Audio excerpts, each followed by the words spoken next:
Oi, galera, tudo bem? Hoje a gente vai ter uma conversa com uma convidada muito especial. Vamos falar com Juliana, do canal Falar Português Brasileiro. Sem mais delongas, Juliana, obrigado por ter aceitado o meu convite. É um prazer receber você aqui no meu canal. Olá, Richard, tudo bem? Obrigada pelo convite. É um prazer para mim estar aqui com vocês. Mais uma vez, muito obrigada. Agradeço também você que está aí inscrito no canal do Richard. Eu adoro e dou muita risada dos conteúdos que o Richard traz aí, as perguntas, as dúvidas, os questionamentos, e como ele desenvolve a aprendizagem dele em português. Sensacional, Richard. Você está de parabéns. Ah, valeu Obrigada. demais, valeu demais, brigadão mesmo. Bom, então, antes de mais nada, eu gostaria que você se apresentasse para que a gente possa te conhecer um pouco melhor. E também o seu canal. Excelente. Sou Juliana, professora Juliana, sou formada em letras, português, inglês, literaturas, tanto brasileira quanto portuguesa. Tenho o canal Falar Português Brasileiro aqui no YouTube. Vou enviar o link para você, Richard, colocar na Claro. descrição aqui do vídeo. Tenho o podcast também, Falar Português Brasileiro, está aí em vários aplicativos de reprodução de streaming. Tenho, o que mais que eu tenho? Tenho muita Instagram, coisa. Instagram, Falar Português Brasileiro, LinkedIn, Falar Português Brasileiro, é, Falar Português cursos. Brasileiro, cursos, aulas particulares, preparatório para o exame CELP-BRAS. Deixa eu pensar, o que mais? Tanta coisa. Clube de Sim, leitura também, Richard. tanta coisa, né? Bem bacana. Bastante coisa. E a gente pode ver que você é apaixonada pelo ensino, né, de idiomas, mas eu gostaria de saber por que você decidiu ser professora, ou seja, qual foi o seu intuito no início? Bom, eu posso conversar com você sobre isso em horas ou em alguns minutos. Como nós não podemos nos estender tanto, e eu vou reduzir a minha história, vou trazer duas motivações do porquê que eu decidi ser uma professora e o porquê que eu decidi ser uma professora de português. Tá. Primeiro, aqui no Brasil, nós fazemos o curso de letras, a graduação em letras, português, uma língua estrangeira ou a literatura, tendo a literatura estrangeira também. Eu me formei em 2007, então eu venho de uma grade curricular, uma estrutura curricular um pouco antiga. Eu tinha língua portuguesa, língua inglesa, literaturas de língua portuguesa. E aí entrava no componente curricular literaturas de todos os países de língua portuguesa. Tá. Também literatura inglesa, norte-americana e a britânica. Também fiz língua espanhola. Eu fiz uma outra licenciatura, depois uma outra habilitação para a língua espanhola e as literaturas de língua espanhola. Olha só, impressionante. Então, são três habilitações que eu tenho, mas português é o meu idioma, é a minha cultura, é a minha língua. Então, poder ensinar o meu idioma, na verdade, eu gosto de falar o nosso, porque não é meu, é de todos que queiram aprender. O nosso idioma, a nossa cultura, que ela é tão particular devido, devido aos nossos processos de imigração, localização geográfica também, é o que me proporciona alegria. São os prazeres da vida, Richard. Entendi. Voltando um pouquinho lá, lá atrás, quando eu era muito criança, meu avô paterno ainda era vivo. E aí veio o porquê ser uma professora de português, ou porquê buscar a explicação àquilo que eu escutava quando eu era criança. Meu avô falava algumas palavras com um jeito particular. Ele não falava sabonete, ele não falava sozinho. E isso eu ouvia e eu ficava assim, mas por que o vovô fala dessa forma? Hum, Se o certo é sabonete, sozinho ou sozinha. E foi no curso de graduação em letras que eu fui procurar estas respostas em relação ao vocabulário, aos aspectos fonéticos do meu avô.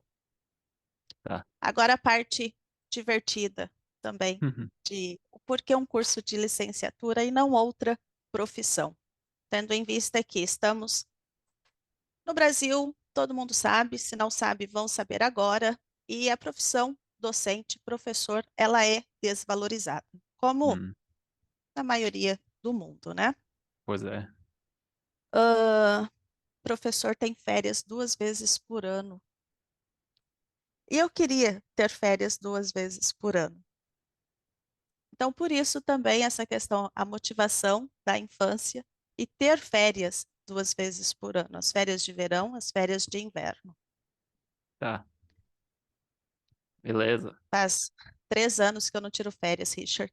Ah, que pena. Mas muito legal, muito bacana saber a sua história e como você chegou até aqui agora, né? E eu te conheci através do seu podcast, né? Ou seja, eu descobri os podcasts em geral durante a pandemia e especificamente o seu podcast também faz tipo 2 anos por aí. Aham. Mas eu chutava que o seu podcast tinha começado durante a pandemia, mas não foi o caso. Eu reparei que você começou precisamente antes da pandemia, alguns meses antes, né? Então, ou você sabia que algo ia acontecer, não sei, mas por que você decidiu começar o seu podcast e como a pandemia e essa explosão de podcasts ensinando português, como isso afetou o seu podcast, os seus cursos, a sua exposição, sei lá. Richard, o podcast ele começa a primeira publicação, se eu não estou enganada, no dia 6 de janeiro ou 7 de janeiro de 2020. Eu nunca lembro se o dia foi no dia 6 ou no dia 7. Não tem problema. Ah, mas aquilo, aquele primeiro episódio, o de apresentação, foi o que veio a público. O podcast ele começa em 2012 e são os primeiros episódios que tem no podcast hoje. E foram episódios que eu criei com o apoio de um outro professor, com a parceria de um outro professor, para usarmos em sala de aula.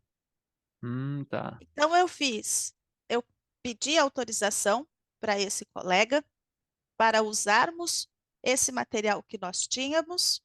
Hum, Ele me motivou, me incentivou a começar ou a recomeçar o podcast.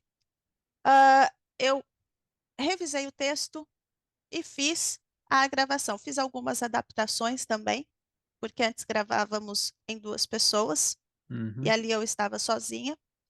entendi. Adaptei, revisei, fiz a gravação entre outubro, novembro, e aí eu decidi que eu ia começar as postagens na primeira semana de janeiro.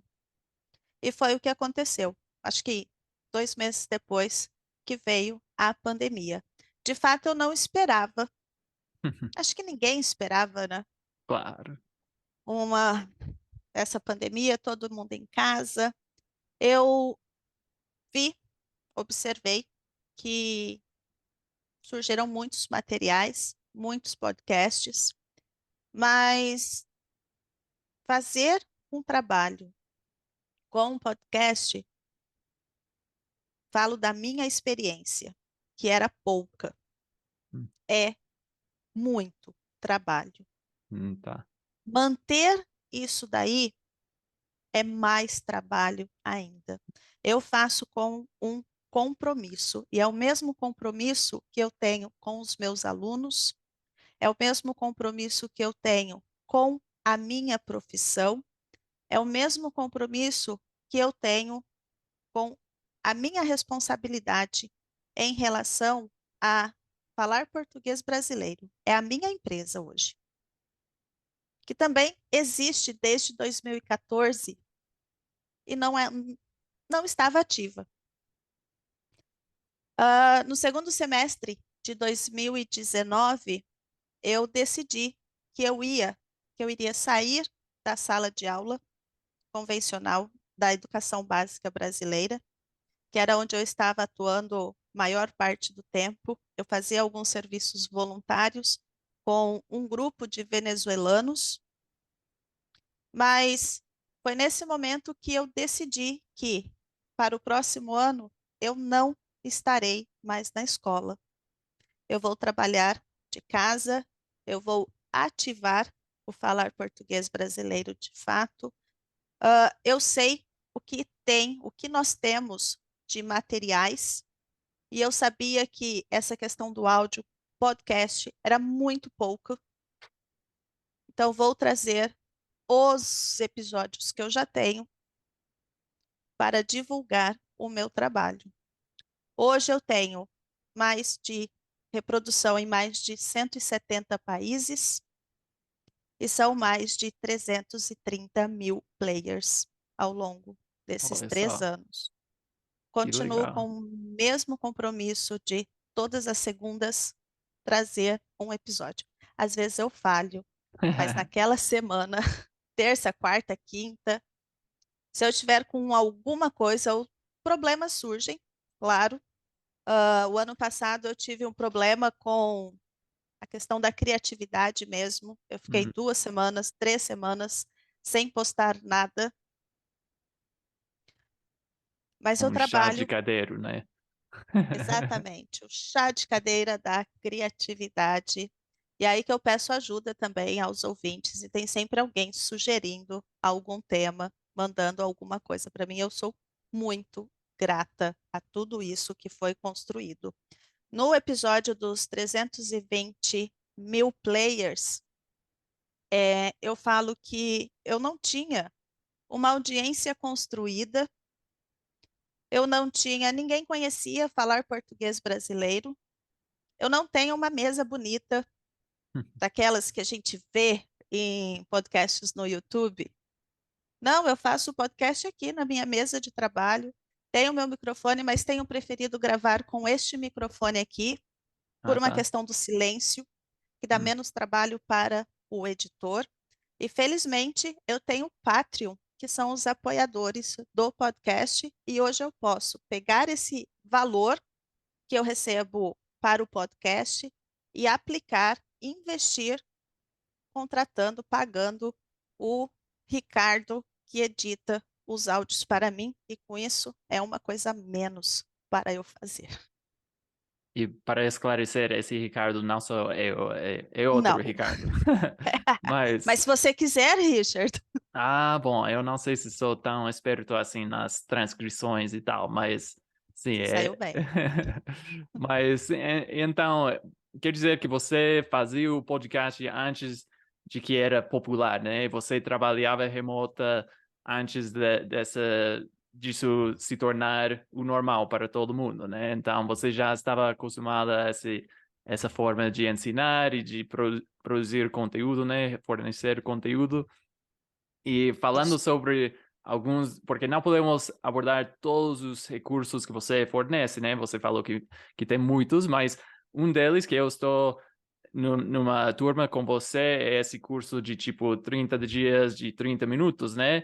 E eu acho essa ideia bacana para caramba, porque todos sabemos que, ou seja, a gente fala muito que você precisa praticar um pouco, pelo menos todos os dias, mas ninguém oferece uma forma, tipo, para praticar todos os dias um pouco, né? Isso não é muito comum. Se você tem um tutor, normalmente vai ser tipo 1 hora, 2 Duas vezes por vezes. semana, né? Então, de onde essa ideia veio de ter um curso de tipo muita repetição mais curta, né?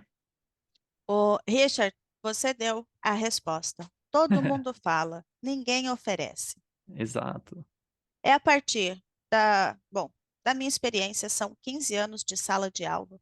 Desses 15 anos, podemos colocar aí 8 anos, a metade do tempo trabalhando com o ensino de português para estrangeiro. O que faz com que nós, adultos, tenham desenvolvimento na língua estrangeira é a repetição, é a prática, é o contato. É assim que o nosso cérebro aprende. Como eu cheguei nesse formato do curso? Primeiro, eu precisava de materiais. E aí que eu tenho os materiais do podcast. Todos os e-books, eles são usados durante esse curso. Nós estamos no, nossa, 149. Isso, sim. Segunda-feira, o 150, sobre o Dia dos Namorados. Porque Ah, o Dia tá. dos Namorados no Brasil é 12 de junho. Então, 150 dias é o total, começando lá, desde o episódio da apresentação, indo todos os dias. Primeiro você escuta, você lê o material, depois você entra na reunião. Repetição, revisão, o vocabulário, ele sempre vai ser o mesmo, o que vai mudar é o tema.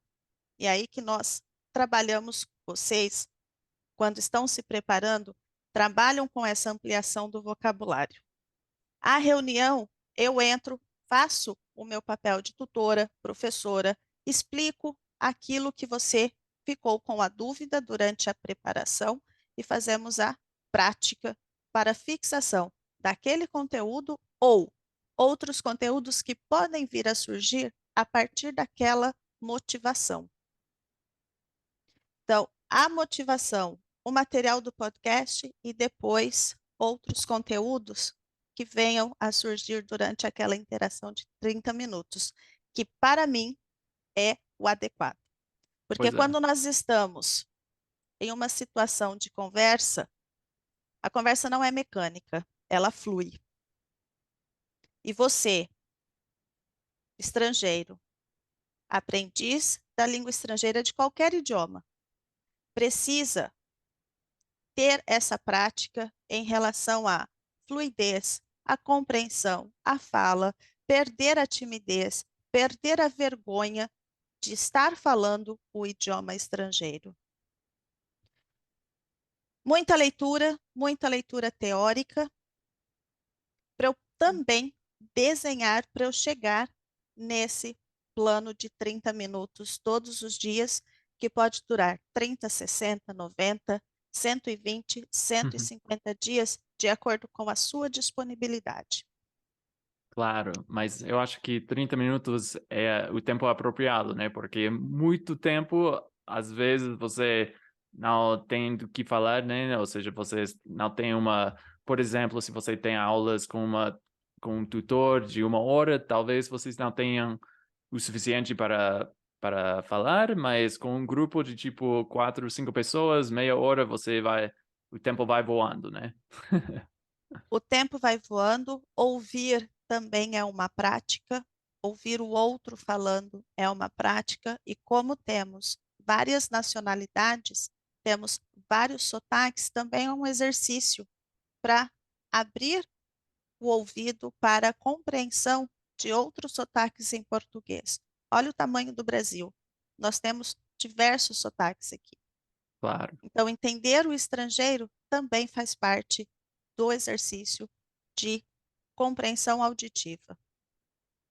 Com certeza. E para as pessoas que tiverem interesse em provar esse curso, às vezes, talvez você pense, bom, eu não tenho uma rotina, eu não posso me comprometer, né, a fazer isso todos os dias, mas você tem, tipo, 3 opções, né, na manhã, na tarde, na noite, então isso facilita muito, porque eu, por exemplo, às vezes eu entro na manhã, às vezes na noite, depende do dia, mas você tem essa opção, essa disponibilidade que é muito legal. Exatamente, a flexibilidade, porque somos adultos, precisamos trabalhar. A minha rotina também oscila, e por que não? 3 reuniões, uma pela manhã, uma tarde, uma noite, e você adequa aquela reunião, aquele dia, à sua rotina, e o importante é que você participe, que você esteja lá. Não deu tempo de ouvir, não deu tempo de ler o material, não tem problema, porque ouvir os outros falando é uma prática também. E o que eu falo sempre para todos os participantes. O importante é que você esteja aqui. O importante é que você participe, independente de ter lido ou não o material. Venha, faça. Incluir o idioma estrangeiro na sua rotina. É assim que nós aprendemos e é assim que nós mais aprendemos. As crianças, por exemplo, você tem 2 filhos. As crianças, quando começam a falar, o que elas fazem? Repetem, imitam os pais. A língua estrangeira, você tem aí diversos métodos, mas a repetição é o que nós mais utilizamos para aprendermos, para desenvolvermos o idioma. Com certeza, e essa constância é muito importante, como você falou, que você precisa ser dedicado, né? Precisa ser constante, isso é muito importante. Não adianta estudar todos os dias 5 horas por uma semana e daí deixar de lado, né? Não, o cérebro, depois de um certo tempo, ele não absorve mais. Por isso que 30 minutos, 45 minutos ali com a leitura ou a escuta do episódio é mais do que suficiente.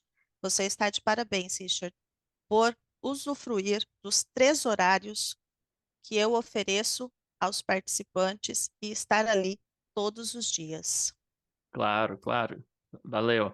Então, falemos um pouco sobre outro recurso que você oferece, que é esse curso para preparação pelo CELPE-BRAS, né? Que eu acho que talvez alguns ouvintes não conheçam o CELPE-BRAS. Então, você poderia explicar rapidinho para a gente o que é esse CELPE-BRAS? O CELPE-BRAS é o exame de proficiência, é o exame de proficiência em português brasileiro. Ele é o único exame que é aceito pelo governo brasileiro, caso você venha para o Brasil para trabalhar para o governo, caso você venha para o Brasil para estudar e a universidade exija o certificado de proficiência em língua portuguesa, vai ser o CELPE-BRAS, não vai ser o português europeu, o certificado que eles têm lá. É o certificado para os médicos revalidarem o seu título de médico, e é o certificado também um dos que as pessoas precisam para a naturalização brasileira. Ah, não sabia. Então, é o único, de fato, que o governo brasileiro reconhece. Eu posso certificar os meus alunos? Posso, mas nestas situações, o meu certificado não é válido. É Hum, preciso que seja feito o exame CELPE-BRAS. Produção escrita de 4 textos a partir de um vídeo, de um áudio e 2 textos de leitura. 2 textos para leitura. Você vai produzir os seus textos com base nesses elementos, com base nesses materiais que foi ofertado, que foi dado para você. Depois, essa parte tem duração de 3 horas. Em um outro dia ou em um outro momento, uma outra hora agendada, previamente agendada, você fará uma conversa, uma entrevista com duração de 20 minutos.